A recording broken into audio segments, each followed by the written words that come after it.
सबना दा रखवाला शिव जी डमरुआ वाला जी, डमरुआ वाला ऊपर कैलाश रहंदा भोलेनाथ जी। तो मैं अपने डीमोटिवेशन को मेहनत से जोड़ कर देखती हूँ। Hello guys, welcome back to our channel RJ news और आपके साथ मैं हूँ आरती। दोस्तों, आप जानते ही हैं कि हमारा छत्तीसगढ़ जो है वो काफ़ी सारी चीज़ों के लिए बहुत प्रसिद्ध है। फिर चाहे खनिज की बात करें या फिर चाहे संस्कृति की बात करें, और इन्हीं सभी के बीच उसमें एक नाम और जुड़ जाता है, वो है कला। जी हाँ, हमारे छत्तीसगढ़ में कलाकारों की बिल्कुल भी कमी नहीं है।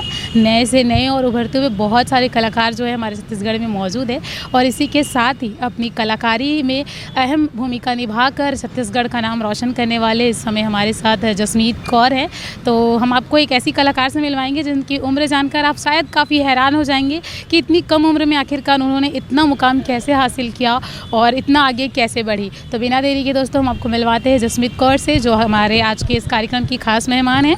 तो जसमीत, सबसे पहले तो आपका बहुत बहुत स्वागत है हमारे आरजे न्यूज़ में। बहुत बहुत धन्यवाद। जय जोहार, जय छत्तीसगढ़। जसमीत, जैसे कि आप एक बहुत बड़ी जस गायिका हैं और काफ़ी अच्छा आप गाती हैं, हमने सुना है, और आपके बारे में जब हमने पढ़ा तो काफ़ी अच्छा भी लगा। और क्यों ना ऐसा हो कि कार्यक्रम की शुरुआत के पहले हम चाहेंगे कि आप जब एक बहुत अच्छी जसगीत हैं, जसगीत गाती हैं अच्छा, तो हम चाहेंगे कि आप क्यों ना हमारे कार्यक्रम की शुरुआत एक जसगीत गाकर ही करिए। जी, मैं एक अपना ही छत्तीसगढ़ी जसगीत गाना चाहती हूँ।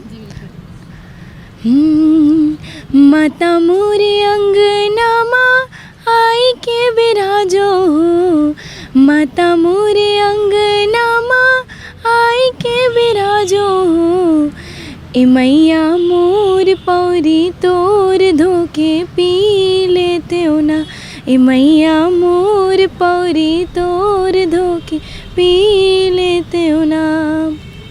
दाई तोर लइकाओ बिगड़ी बना दो, दाई तोर लइकाओ बिगड़ी बना दो, ए जिंदगी मोर सेवा तोर करत जी लेते हो ना, ए जिंदगी मोर सेवा तोर कर जी लेते हो ना। धन्यवाद। ऐसा जैसे आप बहुत अच्छा गाती है, मोबाइल पे देखना, टीवी पे देखना ही तो थोड़ा अलग ही हो जाता है, लेकिन जब किसी को लाइव गाते सुनो तो काफ़ी अच्छा लगता है, और आप बहुत अच्छा गाती है। हम इस बात के लिए बहुत खुश हैं कि आपको ईश्वर ने इतनी अच्छी आवाज़ दी है। इसी के साथ ही जसमीत, हमारे जो बातचीत का सिलसिला हम उसको आगे चालू करते हैं। और ऐसा कहा जाता है कि एक कुंजी जो है एक ताले के बिना अधूरा है, और उसी प्रकार ठीक एक गीत जो है एक गायक के बिना अधूरा है। तो इस बात के लिए आप कहाँ तक सहमत हैं? तो आप बहुत सही बात कह रहे हैं कि एक गीत जो है वो गायक के बिना अधूरा है। ठीक उसी तरह सबसे पहले मैं ये कहूँगी कि एक लिरिक्स राइटर जब तक वो अपने शब्दों को उस गानों में पिरोएगा नहीं, तब तक हम उसे गा नहीं पाएंगे। जितना कठिन गानों को लिखना है, उसको शब्दों में पिरोना है, उतना ही कठिन एक गायक के लिए उस गाने को गाना है, क्योंकि सुरों की बहुत बड़ी अहमियत होती है एक गाने को गाने के लिए। ऐसे हम कुछ भी नहीं गा सकते हैं, एक बहुत टफ रहता है ये काम। जैसे ही एक राइटर गाने को लिखता है तो उसके बाद उसमें सारी जान देने का काम उस गाने में एक गायक का ही होता है। तो मैं इसे अपने जीवन में सबसे महत्वपूर्ण मानती हूँ, क्योंकि जब भी मुझे मेरे राइटर गाना लिख कर देते हैं तो उसमें जितना भी जान मुझे देनी होती है गाने में, वो एक गायक ही दे सकता है। जसमीत, लेकिन हम ये भी जानना चाहेंगे कि आपका सबसे पहला एल्बम कौन सा था, कहाँ से आपने शुरुआत की और कैसे आज आप इस मुकाम पर हैं, क्योंकि आपकी उम्र जो है वो बहुत छोटी है। पहले तो आप ये बता दीजिए कि आपकी उम्र कितनी है, आप कहाँ की रहने वाली हैं और अभी बेसिकली क्या कर रही हैं? मैं अभी 12th स्टैंडर्ड में हूँ और मैं मनेंद्रगढ़ से बिलोंग करती हूँ। मनेंद्रगढ़ डिस्ट्रिक्ट कोरिया, जो कि अब डिस्ट्रिक्ट मनेंद्रगढ़ चिरमिरी भरतपुर हो चुका है, मैं वहाँ से बिलोंग करती हूँ। और मेरी शुरुआत कुछ ऐसी हुई थी कि लॉकडाउन का समय था 2020, तो मेरे पिताजी हर साल सावन के समय में कांवड़ यात्रा पर जाते थे। तो चूँकि लॉकडाउन के दौरान वो कांवड़ यात्रा पर नहीं जा पाए थे, तो मेरे मन में ऐसा आया कि घर पर हम पढ़ाई कर नहीं रहे थे, ऑनलाइन क्लासेस चल रही थी, तो मन में कुछ ऐसा आया कि कुछ ऐसे ही गुनगुनाते हैं। तो हंसराज रघुवंशी जी का गाना था मेरा भोला भंडारी, जो कि उस समय मैं बहुत ज़्यादा सुना करती थी। तो मेरी मम्मी और पापा मेरे लिए बहुत बड़े सपोर्ट सिस्टम उस समय बने, क्योंकि जब मैं गाना गुनगुनाया करती थी तो सबसे पहली बार मेरी मम्मी ने मुझे बोला कि अगर तुम गा सकती हो तो क्यों ना इसका आगे कुछ किया जाए। तो हमने उस पर काम करना चालू किया, हमने उस पर रिसर्च चालू की कि कैसे क्या कर सकते हैं, क्योंकि चूँकि मैंने कहीं से भी सीखा नहीं था तो मुझे पता नहीं था कि कैसे करना है, कैसे रिकॉर्डिंग होगी, कहाँ पे होगी, क्या होगा। तो वो मेरे लिए एकदम न्यू स्टेज था। लेकिन मम्मी मेरे लिए हमेशा से एकदम सपोर्ट सिस्टम बन के खड़ी रही हैं कि तू कर, तुझे जैसा अच्छा लगता है तू कर, मैं हमेशा तेरे साथ हूँ। ठीक उसी तरह चाहे फाइनेंशियली चाहे फ़िज़िकली सपोर्ट की बात हो, मेरे पापा हमेशा मेरे लिए एक रोल मॉडल की तरह रहे हैं, क्योंकि हर एक तरह से उन्होंने मुझे कैसे एज एन आर्टिस्ट अपने आप को प्रूव किया जाए ये पापा ने मुझे बताई है। तो वो जब कांवड़ यात्रा पर नहीं जा पाए तो उन्होंने मुझे कहा कि अगर तुम कर सकती हो तो जितना तन मन धन से मैं अपनी कांवड़ यात्रा पर जाता था, वो तन मन धन इस बार मैं कोरोना जैसी वैश्विक महामारी के चलते नहीं जा पा रहा हूँ, तो वो मैं तुम्हारे ऊपर लगाऊंगा। तो उस समय पापा ने मुझे बहुत ज़्यादा सपोर्ट किया और हम धीरे धीरे आगे बढ़े। फिर मेरा एक एल्बम लॉन्च हुआ, जो कि नगर पालिका परिषद मनेंद्रगढ़ में मैंने अध्यक्ष महोदय जी के द्वारा वो एल्बम लॉन्च करवाया था। फिर उसके बाद मेरा दूसरा एल्बम नवरात्रि के समय 2020 में आ गई भवानी नाम से लॉन्च हुआ था, जिसकी लॉन्चिंग सम्मानीय गुलाब कमरो जी, भरतपुर सोनत क्षेत्र के विधायक और संसदीय सचिव अंबिका सिंह देव जी ने की थी। मेरा तीसरा एल्बम भी कोरोना रिपीट आ गया था, तो उसकी लॉन्चिंग हमने वापस से ऑनलाइन ही की थी।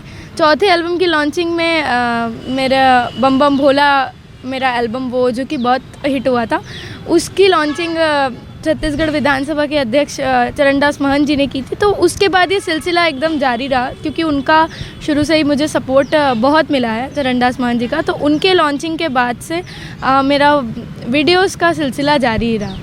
आपको जिस गाने से फेम मिला, हम चाहेंगे कि हमारे दर्शकों को आप उस गाने को भी हमारे सामने गाकर दिखाएं।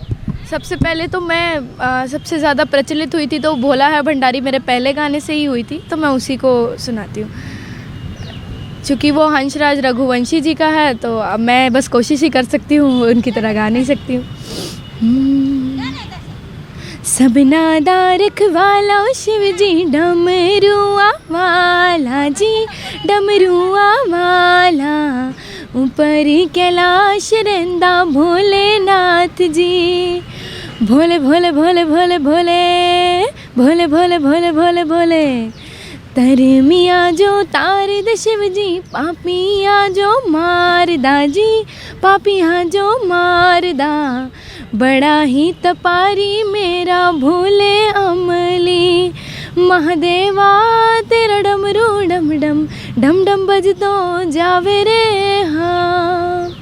ओ मेरा भोला है भंडारी, करे नंदी की सवारी, भोलेनाथ रे शंभुनाथ रे।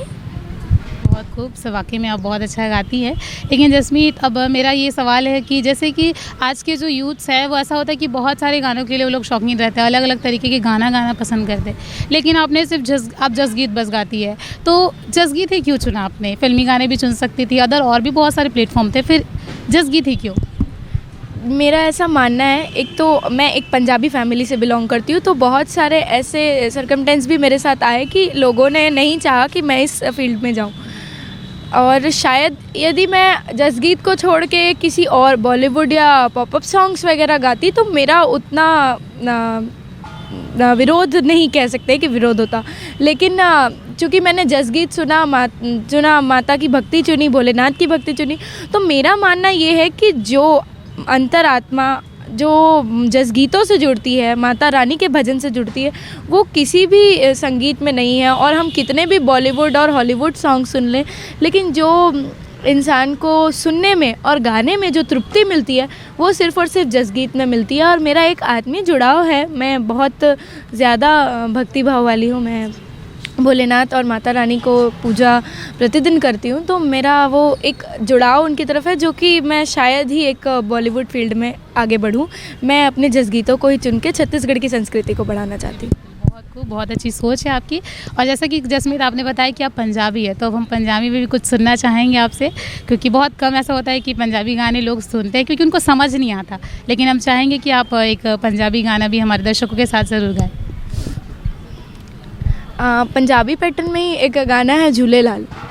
हो लाल मेरी पत रखियो बला झूलेलालण सिंधड़ी दा सेवड़दा शगीज़ा बाज कलंदर दमादम मस्त कलंदर अली दम दम दे अंदर दमादम मस्त कलंदर अली दा पहला नंबर। हो लाल मेरी लाल मेरी। जसमीत, जैसे कि पहले के ज़माने में ऐसा होता था कि इंटरनेट नहीं होता था, यूट्यूब को कोई जानता नहीं था और बहुत सारी चीज़ों को कोई जानता ही नहीं था। लेकिन अभी तो डिजिटल ज़माना है भाई, डिजिटल के लोग हैं और लोग अभी सोशल मीडिया पे बहुत ज़्यादा एक्टिव रहते हैं। प्लस फेमस होने का भी एक बहुत अच्छा प्लेटफॉर्म कह सकते हैं। तो इस चीज़ से, डिजिटल ज़माने को लेकर आप क्या कहना चाहेंगे? इसके लिए तो मैं सबसे पहले यही कहूँगी कि जो कि पहले एक कैसेट्स वगैरह चलती थी, हमारे सिंगिंग फील्ड से ही मैं बताती हूँ, तो वो मार्केट में जाती थी, वो बिकती थी, तो ऐसा होता था। लेकिन अभी ऐसा है कि एक लिंक से ही हमारा जो गाना है वो देश विदेश तक पहुंच सकता है। और मैं इसे बहुत बड़ा माध्यम मानती हूँ क्योंकि फेसबुक, ट्विटर, इंस्टाग्राम ये सब सोशल मीडिया प्लेटफॉर्म्स हैं और हमारे भजन और जसगीत या कोई भी गाने अपलोड करने के लिए यूट्यूब एक प्लेटफॉर्म है। तो उससे, इंटरनेट से एक ऐसा बड़ा माध्यम है जिससे हम कलाकारों को, हम जैसे छोटे कलाकारों को एक सपोर्ट सिस्टम बहुत मिल जाता है ताकि हमारे जो गीत हैं वो एक एक घर घर तक पहुँचे। अभी तक आप कितने एल्बम कर चुकी हैं और आगे अभी जो प्री प्लानिंग वगैरह है फिर आने वाला, और क्या एल्बम है जो लोगों को काफ़ी पसंद आ सकता है? क्या कुछ अलग लेकर आने वाले हैं और अब तक कितने एल्बम आपने कर चुके हैं? चैत्र नवरात्रि प्रारंभ हो रही है 22 तारीख से। उसके कुछ दिन पहले ही मेरा एक बहुत बढ़िया जसगीत आप सभी के बीच आने वाला है जो कि एक बहुत बड़ा धमाका लेकर आएगा, तो बस उसका इंतज़ार है। एक्सपेक्टेशंस कितनी हैं लोगों से? एक्सपेक्टेशंस तो बहुत ज़्यादा है क्योंकि इसके लिए हम लोग बहुत समय से काम कर रहे थे और अब कुछ ही समय बचा है, ये जसगीत रिलीज़ होने वाला है, तो बहुत ज़्यादा एक्सपेक्टेशंस है और इसकी शूटिंग भी हम बहुत जल्दी करने वाले हैं 2-3 दिनों के अंदर। जैसे कि जसमीत, आप इतनी छोटी उम्र की हैं, सिर्फ 18 साल की हैं आप, और इतना अच्छा गाती हैं और अभी तक आप बहुत अच्छे से आगे भी बढ़ रही हैं और इतना कुछ आपने हासिल भी किया है। आगे आपकी और क्या प्लानिंग्स है? आप किस तरीके से बेहतर काम करके छत्तीसगढ़ के नाम को आगे लेकर जाएंगी? छत्तीसगढ़ की कला संस्कृति को किस तरीके से उसका मान बढ़ाएंगी?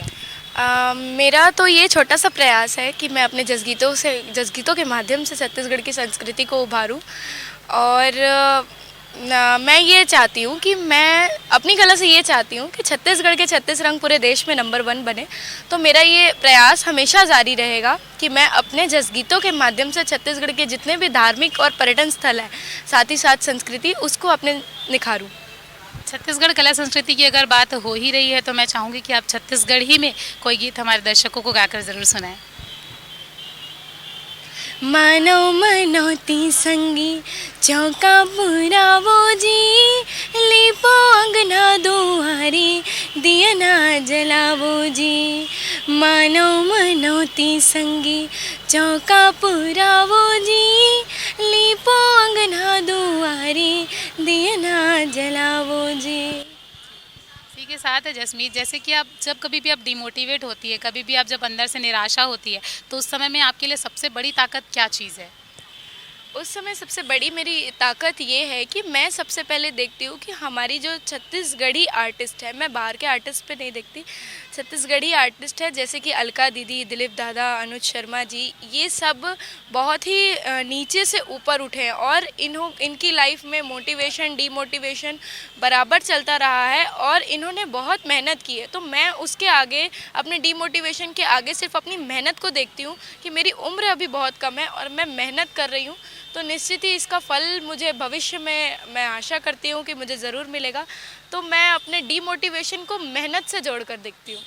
जैसे कि अभी आप 12th क्लास में हैं, तो आप पढ़ाई और संगीत इन दोनों के बीच में आप तालमेल कैसे मेंटेन करती है? क्योंकि थोड़ा रहता है बोर्ड एग्ज़ाम का प्रेशर, प्लस गाना भी बहुत अच्छा गाना है, प्रेजेंट भी अच्छा करना है, अलग से कई बार ऐसा होता है कि कुछ प्रोग्राम होते हैं जिसमें बाहर जाना होता है, लाइव परफॉर्मेंस होता है, तो उन सब चीज़ को कैसे मेंटेन करती है? इन सबको मुझे मैनेज करना बहुत ज़्यादा मुश्किल हो जाता है, पर इसको मैं मैनेज कुछ इस तरह करती हूँ कि कुछ समय जिस समय मेरे एग्ज़ाम्स रहते हैं उस समय मैं संगीत को थोड़ा कम समय देती हूँ दिन भर में और पढ़ाई को ज़्यादा देती हूँ।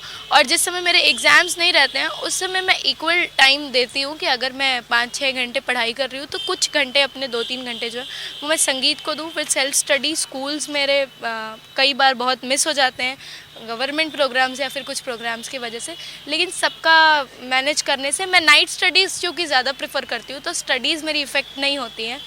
और साथ ही साथ बार बार इधर उधर प्रोग्राम्स करने की वजह से मेरे स्कूल जो मिस होते हैं उसको मैं कवर अप करने की कोशिश करती हूँ, तो कुछ थोड़ा ऊपर नीचे करके मैनेज चीज़ें हो जाती हैं। जसमीत, जब कोई बहुत अच्छा करता है तो लोग उसकी वाहवाही करते हैं और ऐसा रहता है कि सब जगह नाम होता है। स्कूल में आप जब जाती है लोग जानते होंगे कि आप बहुत अच्छा गाना गाती हैं और बहुत मतलब बहुत लोगों का प्यार भी आपको मिला है। तो स्कूल में किस टाइप का माहौल रहता है? टीचर लोगों के साथ में, बच्चे लोगों के साथ में किस तरीके से आपके साथ बिहेव करते हैं? कितना प्यार उनका मिलता है स्कूल से, बच्चों से? मैं सच बताऊँ तो मैं 12th में अपने बहुत ज़्यादा स्कूल नहीं गई हूँ, बट हाँ जैसे जितना भी मैं गई हूँ तो मुझे सबसे ज़्यादा अगर मैं कहूँगी तो मेरे फ्रेंड्स भी नहीं, स्कूल मेट्स भी नहीं, मेरे टीचर्स का जो सपोर्ट लव मेरे को मिला है वो मेरे लिए अनकंडीशनल है और मैं उनकी हमेशा शुक्रगुजार रहूँगी। क्योंकि मैं बहुत ज़्यादा स्कूल नहीं जा पाई बट मेरे प्रैक्टिकल्स, मेरे प्री बोर्ड्स सब कुछ उन्होंने इतने अच्छे से मैनेज करवाया, नोट्स प्रोवाइड किए, तो मैं उनके लिए तो कुछ मेरे पास शब्द ही नहीं है, मेरे शब्द भी कम पड़ जाएंगे कि मैं इतनी सब चीज़ों को साथ में मैनेज कर रही थी और उन्होंने मुझे इतना प्यार और इतना सपोर्ट दिया है पढ़ाई के लिए। प्यार तो मुझे मेरे संगीत के लिए दिया है लेकिन सपोर्ट मुझे तो दिया है वो मेरे पढ़ाई के लिए दिया है और अपने करियर में आगे बढ़ने के लिए इंकरेजमेंट भी बहुत दी है। इतना प्यार तो आपको अभी मिल ही चुका है, लेकिन आने वाला वक्त ही बताएगा कि आपको मंजिल कहाँ तक लेकर जाती है। आपके जो सपने हैं वो किस हद तक पूरे होते हैं, हम उम्मीद करते हैं कि आगे हम देखें। लेकिन ऐसे बच्चे जो अभी छोटे हैं और आपकी उम्र के हैं, क्योंकि लोग ऐसा होता है कि हम आगे बढ़ना चाहते हैं लेकिन कुछ चीज़ें जो हमें पीछे खींचती है, तो लोगों को आप क्या मोटिवेशनल करना चाहेंगी एज अ, चाहे वो उम्र कम हो चाहे ज़्यादा हो, उनको क्या मोटिवेट करना चाहेंगी? आपके जो फ़ैन फॉलोवर्स हैं उनको आप क्या कहना चाहेंगी? ये जो बच्चे कुछ करना चाहते हैं अलग फील्ड में पढ़ाई से हटकर, क्योंकि हर परिवार में माँ बाप यही चाहते हैं कि उनका बच्चा पढ़ाई के क्षेत्र में आगे बढ़े, पर मेरा ये मानना है कि पढ़ाई के साथ साथ बच्चे और भी फील्ड में आगे बढ़ सकते हैं और नाम कमा सकते हैं, चाहे वो खेलकूद हो, संस्कृति हो या किसी कोई भी फील्ड हो। तो सबसे पहले तो पेरेंट्स का सपोर्ट उन्हें मिलना चाहिए बच्चों को, और बच्चों को एक सही राह पे चलना चाहिए कि जिस राह पे वो चल रहे हैं वो राह सही होनी चाहिए और उस पे उनको अपने पेरेंट्स का सपोर्ट लेकर आगे बढ़ना चाहिए और पेरेंट्स को उनको पूरा सपोर्ट करना चाहिए, डीमोटिवेट नहीं करना चाहिए कि नहीं तुम सिर्फ पढ़ाई करो। क्योंकि पढ़ाई के साथ साथ हर बच्चा चूँकि कलेक्टर और एसपी नहीं बन सकता, बच्चे संगीत की दुनिया में, डांस के क्षेत्र में, खेलकूद के क्षेत्र में भी नाम कमा सकते हैं। और आपका दूसरा प्रश्न क्या था? कि हमने ये पूछा कि अभी आपको जैसे छत्तीसगढ़ रत्न की भी प्राप्ति हुई है, तो हम उसके बारे में भी जानना चाहेंगे। छत्तीसगढ़ रत्न मुझे 2021 में मिला था, अंबिकापुर में मेरे संभाग में ही मुझे सम्मानित किया गया था। ये मुझे सम्मान मिले तो है लेकिन मैं इसे अभी कुछ मानती नहीं हूँ। इसलिए नहीं मानती हूँ क्योंकि मैं इतना समझती हूँ कि ये मेरे लिए अभी कुछ भी नहीं है, ये मेरी मेहनत भी नहीं है, ये मुझे बस ईश्वर की देन समझकर मैं इसको रखती हूँ। और मैं अभी इतना ही समझती हूँ कि मेरे लिए अभी तक के मेरे अचीवमेंट्स कुछ भी नहीं है, मुझे अभी बहुत सीखना है और बहुत कुछ करना है आगे। जसमीत, जैसे कि आपको लोग इतना प्यार करते हैं, अगर पब्लिक की बात करें तो बात अलग है, लेकिन इसके साथ साथ जैसे सीएम सर है और भी ऐसे बहुत लोग हैं जिन्होंने आपको बहुत ज़्यादा प्यार दिया है और लोगों का सपोर्ट आपको ज़्यादा मिला है, आपके फ़ैन फॉलोअर्स का सपोर्ट ज़्यादा मिला है, तो उनके लिए आप क्या कहना चाहेंगे? उनके लिए तो मैं यही कहना चाहूँगी कि प्रदेश के मुख्यमंत्री श्री भूपेश बघेल जी, डॉक्टर चरणदास महंत जी, ताम्रध्वज साहू जी, टी.एस. सिंहदेव जी, इनका मुझे सपोर्ट कुछ इस तरह मिला है कि हमेशा से सबसे पहला मेरा ये जो पॉइंट है कि मैं जो छत्तीसगढ़ की संस्कृति है उसको देश स्तर तक अपने जस गीतों के माध्यम से नाम, क्योंकि गायक बहुत हैं लेकिन मेरा ये पॉइंट है कि छत्तीसगढ़ की संस्कृति को मैं अपने जस गीतों के माध्यम से आगे बढ़ाना चाहती हूँ। मैं चाहती हूँ अपनी कला से कि जो छत्तीसगढ़ के रंग है वो देश में नंबर 1 बने, तो मैं अपना ये जो पॉइंट है वो सबके सामने रखती हूँ और उन्हें मेरी ये बात सबसे ज़्यादा अच्छी लगती है। तो इस सब के लिए मुझे वो सब बहुत प्यार और आशीर्वाद देते हैं, इसके लिए मैं उनका आपके चैनल के माध्यम से बहुत बहुत धन्यवाद भी देना चाहूँगी। आप सभी का प्यार और आशीर्वाद मेरे पे सदैव बना रहे। बहुत अच्छा, बहुत अच्छी सोच है आपकी। हम उम्मीद करते हैं कि आप बहुत आगे तक जाए और आरजे न्यूज़ का पूरा टीम जो है आपके उज्जवल भविष्य की कामना करता है। और जाते जाते हम एक हिंदी गाना आपसे सुनना चाहेंगे, तो बिल्कुल आप। हाँ, मैं एक हिंदी भजन सुनाती हूँ। हम हैं मैया तेरे सहारे, हम हैं मैया तेरे सहारे, हम हैं मैया तेरे सहारे, हम पे कृपा बरसाओ, शेर पे चढ़ के आओ माँ हमको दरस दिखाओ, शेर पे चढ़ के आओ माँ हमको दरस दिखाओ। धन्यवाद। जय आपका जवाहर, जय बहुत बहुत छत्तीसगढ़। धन्यवाद कि हमारे साथ आपने अपने समय को निकाला, हमारे साथ बातचीत के लिए आपका बहुत बहुत धन्यवाद। एक बार फिर से आरजे न्यूज़ आपके उज्जवल भविष्य की कामना करते हैं और आपको आगे के करियर के लिए बहुत बहुत बधाई, आपके आने वाले गीत के लिए भी बहुत बहुत बधाई। बहुत बहुत धन्यवाद। जय जवाहर, जय छत्तीसगढ़। तो दोस्तों, जैसा कि आपने देखा कि ये थी हमारे साथ जसमीत कौर, जिन्होंने अदर कल्चर को ना चुन के, अदर गानों को ना चुन के उन्होंने जसगीत को ही चुना। और आज इनके जो जसगीत हैं, इनके द्वारा गाए गए जसगीत जो है वो काफ़ी फेमस है, लोग काफ़ी सुनते हैं, लोग काफ़ी पसंद करते हैं। और ऐसा ही नहीं है बल्कि लोग इनको काफ़ी ज़्यादा सपोर्ट भी करते हैं। तो दोस्तों, आज के लिए फ़िलहाल इतना ही। अगली बार एक बार फिर मिलेंगे आपसे ऐसे ही नए उभरते हुए कलाकार के साथ। तब तक के लिए हमें दीजिए इजाज़त। खुश रहिए, मस्त रहिए, स्वस्थ रहिए। नमस्कार।